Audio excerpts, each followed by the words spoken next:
Саламатсыздар ма? Мен Алматы облысы Ұйғыр ауданы Ақтам орта мектебінің тарих пәні мұғалімі Камаев Садыржан Сунятсунович.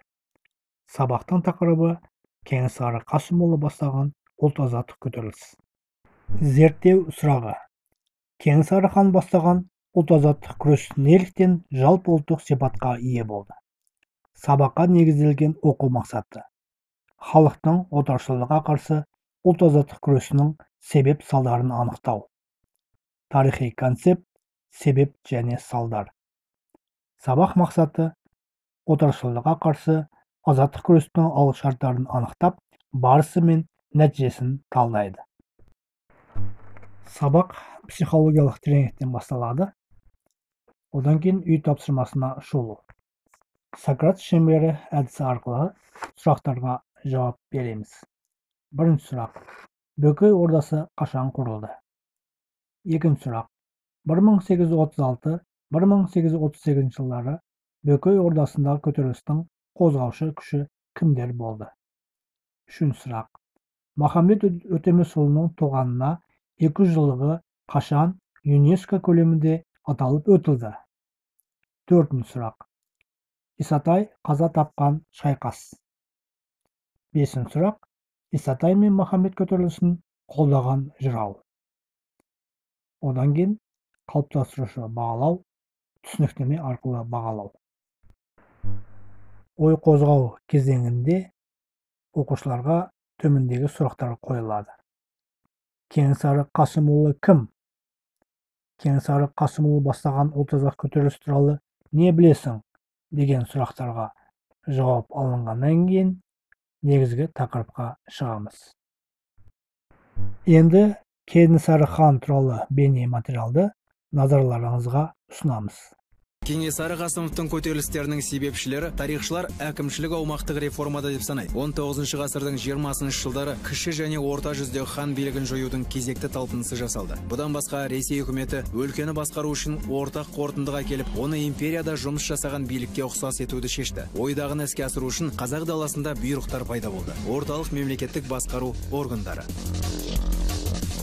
Бастапқыда Кенесары әкесі Қасым Сұлтан пайда болған мәселелерді бейбіт жолмен шешуге тырысты. Ол Батыс Сібір әкімшілігін өз талаптарымен үйіп төкті. Қасым жергілікті тұрғындарға лаңкестік жасаумен айналысқан әскерді қазақ даласынан алып шығуды және жек көретін бұйрықтарды қысқартуды талап еткен. Бірақ сұлтанның үндеулеріне ешкім құлақ аспады. Керісінше, казак әскерлерінің шапқындары жиілене бастады. Қазақтар жауап ретінде қолдарына қару алып, белсенді түрде жауап қайтарды.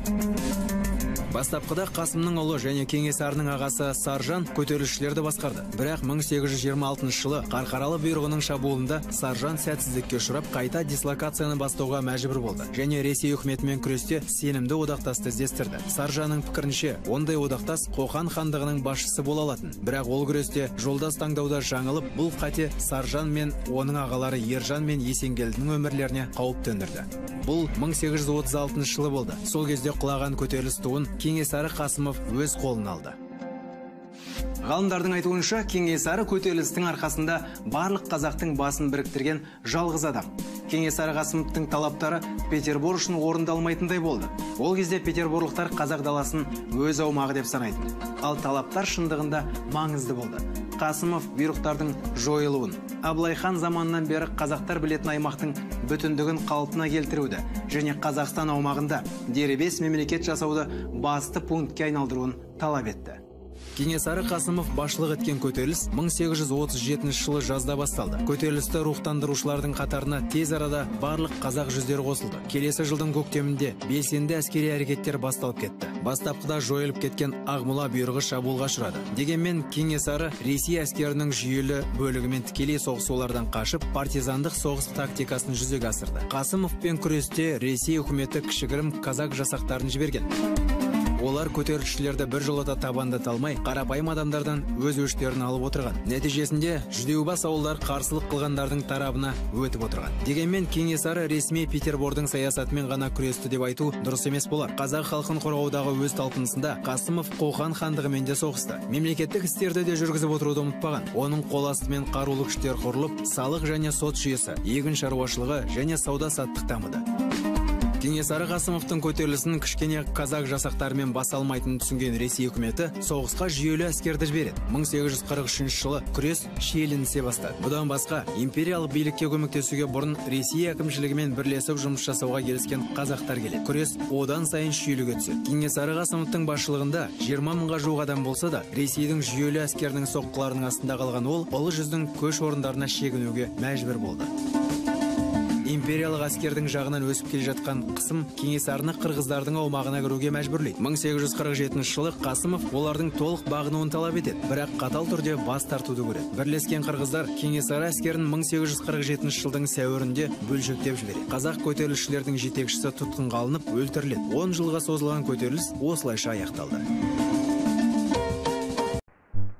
Енді оқушылар, бәріміз бейне материалды көріп шықтық. Енді бірінші тапсырмамыз сот талдау бойынша жұмыс істейміз.